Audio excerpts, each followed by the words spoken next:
Welcome to the Charles Frank Show. Today we're going to give you a 14-minute in-depth analysis of Michael Vick. Everything that he did do in the dogfighting camps, every crime that he committed. We're going to walk you through his prison sentence, how long it was, when he got out, when he joined back into the NFL, and we're going to get into his post-prison interviews, both the good ones and the bad ones. We're going to show you all of it. We're going to debunk rumors. We're going to give you the actual truth. Watch this video before you decide on Michael Vick. The Charles Frank Show is brought to you by debatemenow.com. Debatemenow.com, where you and your friends can debate each other on a timed platform. This is the Charles Frank Show. Michael Vick is being honored by the National Football League. The league announced he will serve as a captain during the 2020 Pro Bowl. But this is a pick that not everybody likes. Thousands of activists are banding together online. They are calling on the NFL to take away that honor from Michael Vick. All right, so as you all know, there is a petition going around Facebook. It is on change.org, and it is to stop Michael Vick from being selected as a Legends captain for the 2020 NFL Pro Bowl. Now, I've always heard about the Michael Vick dogfighting. You want this? Go ahead. I've always heard about the Michael Vick dogfighting, but there's a lot more to it. There's evidence that he did much more than that. So what Michael Vick did was he would have, obviously, pit bulls fight against each other. He would throw dogs in the ring, family dogs in the ring, so that they could be torn apart by the trained pit bulls. He would hold the dogs' heads in buckets of empty buckets and fill it with water. And when the water filled up, he would keep their heads down so that they would drown. He would hang the dogs on trees if they weren't performing well. He also attached jumper cables to their ears and tossed them in the pool to electrocute them. All right, so let's go back to when all this started, back to 2008. Michael Vick pled guilty to federal dogfighting charges. 66 dogs were removed from Vick's property, Bad News Kennels. The reports show some animals were found buried, dead on that property. For those of you listening at home, there's a sheet of United States versus Michael Vick. Highlighted Vick agreed to killing approximately 6 to 8 dogs. All those dogs were killed by various methods, including hanging and drowning.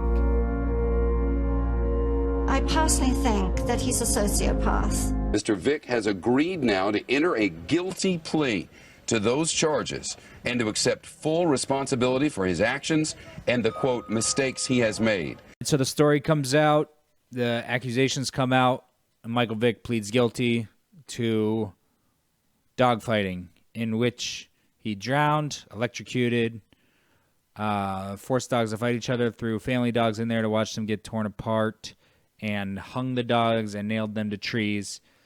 He gets 23 months in prison, and he serves 18 of those months. He's released on July 20th, 2009, and a little over 1 month later, he signs with the Philadelphia Eagles on August 13th, 2009. The people of Philadelphia went nuts. I won't be supporting the Eagles. Sold my tickets for the season. I understand that Vick is a great football player, but it insulted the fans. It's the vilest thing I can imagine. It's despicable. The big question is 18 months enough time to rehabilitate a man, put him back onto the world, put him back onto the $1 million salaries? Let's look at his post-prison interviews. We're going to start with the good ones, the ones where he says that he feels remorse for the dogs. I don't know if it's like he says people are saying a gimmick or if his publicist told him to talk like this.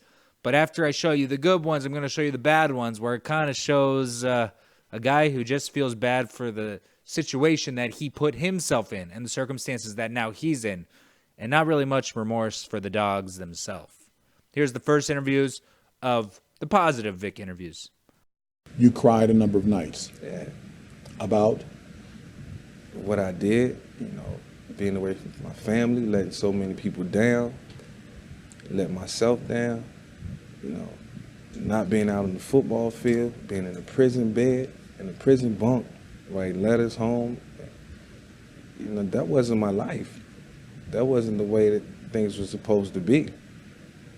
And all because of the so-called culture that I thought was right. And I thought it was cool, and I thought it was, you know, it was fun and it was exciting at the time. It all led to me laying in a prison bunk by myself, nobody to talk to but myself. Who do you blame for all of this? I blame me. I grew up in downtown Newport News, and that was the roughest part, the eastern area, and you know it was rough out there. A lot of turmoil, a lot of violence. You know, but it kind of shaped and molded me into the person that I've become. Michael lived in the Ridley Circle housing projects, where for a kid, gangs, drugs, and pit bulls were just white noise. You say in the book about the first dogfight you witnessed. You were 8 years old. One day a friend and I stepped outside the building where I lived in the Ridley Circle housing project. We saw kids, and you go into the detail of this. You said then you were scared to death of dogs that you didn't know. You jumped on a mailbox to watch it. And from the ringside seats, we saw guys putting their dogs' faces right in front of one another. They would grab and they would fight. I remember two of them were fighting when a third, smaller dog jumped on the back of one of the larger dogs to make it 2-on-1. I didn't know what to think of it all. In a way, it captured my attention, but it also seemed mean, even cruel. The bottom line, though, is that on that very day, my fascination with dogfighting began. I wish it had never happened. I seen that dogfight, something changed. I didn't know dogs would react in the way that they did. And, you know, although it may seem intriguing, you know, nobody ever said that it was not the right thing to do, or that it was wrong. And not making excuses for anybody, because, you know, nobody has to tell you anything. You know, you only go off what you see, you know, at such a young age. And, you know, I just fell into that trap and started believing what I wanted to believe. And it was never a point in my life where somebody tried to correct me or said that this was wrong. And as I grew up, I continued to think that, you know, it wasn't any consequences behind it, or that I would never get in trouble for it. So those were good. He sounded remorseful. He sounded honest. He sounded like he really reflected on who he was and he wanted to become a better man. Now, in the next interviews, it's questionable. It's not horrendous, but, you know, it's questionable. I didn't expect the public reaction to be great. You know, that was the hole I dug for myself, and, you know, I had to crawl up out of it. Walked in, they had a big, you know, pile of spaghetti on a tray, sitting there, like it had been sitting there all day. And it looked nasty, and I vowed never to eat that food. But it was rough, but after 3 days I had to eat it because I was going to die of starvation. The whole world is continuing to move on, having fun, enjoying their freedom, and you're not. So that's the hard part. Yeah, absolutely. Almost you know, 70% of the prison population of where I was at wanted me to go out and get back to my life. And I got to give credit to a lot of those guys. They was there for me, you know, always encouraging me. We watched the news, and, you know, everybody had their own opinions and felt like things should have been done differently. But, you know, for the most part, everybody had my back, and I was appreciative of that. Was the punishment fair? Was it excessive? What's the answer? It was fair. And it wouldn't have been as long if I wouldn't have got caught smoking marijuana when I was on parole. So it was fair. Did you even know it was wrong as you were doing it? You know, I knew it was morally wrong on the inside because of what we was condoning in with the dogs. But, you know, I never heard about anybody getting in trouble, going to prison, you know, losing their freedom. So, you know, I just didn't think, and I hate to sound, you know, selfish in this regard, but I just didn't think it was something that would land somebody in prison or take over somebody's life. One more quick thing before we move on. There is a post circulating around Facebook claiming that Michael Vick said, "I killed all of them. I lost effing millions all over some effing dogs." Now, when it comes to that post, it is unproven. What's true about what he said is Kathy Strauss, a lead investigator into the dogfighting ring run by Michael Vick, quoted the former NFL quarterback saying, "Yeah, fine, I killed the dogs. I hung them. I slammed them. I killed all of them. I lost effing millions over some effing dogs." What's undetermined is Strauss is the sole source for this quote, and we have found no corroborating evidence from Vick himself or anyone else that he said exactly those words. I like direct quotes. I don't like hearsay. So, it's questionable. I find what he did demonstrous. I'm the biggest dog person in the world. I love it. But when it comes to proving with evidence, I would throw this out in a court case. So that's a little bit of Michael Vick after prison. He played for the Philadelphia Eagles, and then he went to the New York Jets, signed a 1-year, $5 million contract, and then he went to the Pittsburgh Steelers, and he finally retired. His official retirement date was June 12th, 2017. Michael Vick, since then, has started 2 charitable foundations. He started the Michael Vick Foundation and the Vick Foundation in June 2006. Vick, along with his brother Marcus and mother Brenda, established the Vick Foundation, a nonprofit organization to support at-risk youth with after-school programs. Now, there's a lot of speeches on YouTube with Vick at these programs, a lot of speeches of Vick visiting churches. And this is where he does seem genuine, that he's changed his life and he's very remorseful for what he did. Here's some of those clips. I wanted to, I wanted to get out so bad. It was out of my control, and the only thing I could do was just kind of, look up and think about what I had done and, kind of ask God to forgive me for what I had done and ask God to help me. I should have been spending my time studying my craft, trying to become the best player that I could be.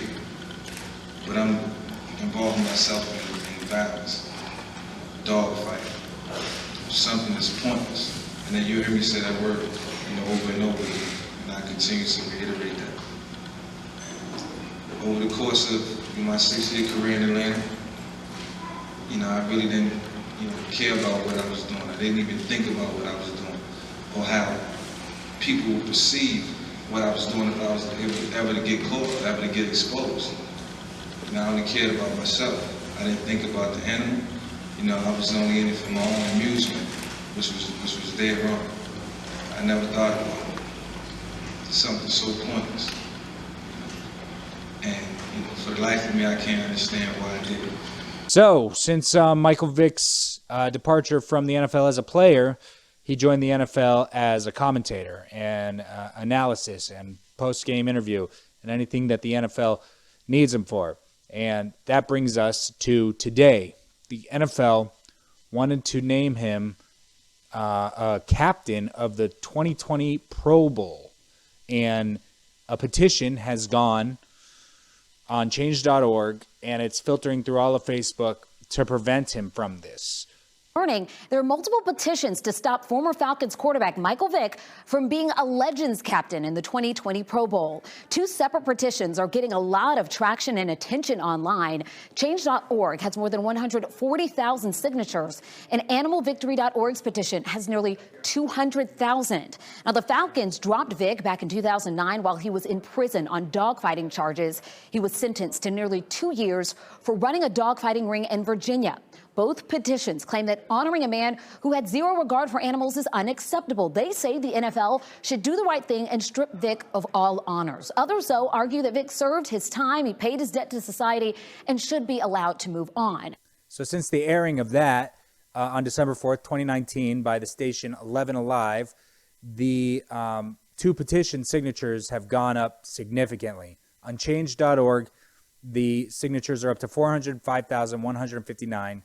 And on animalvictory.org, the signatures have gone up to 350,111. So there we are. I've laid out for you exactly what's happened from the years 2008 all the way to the present.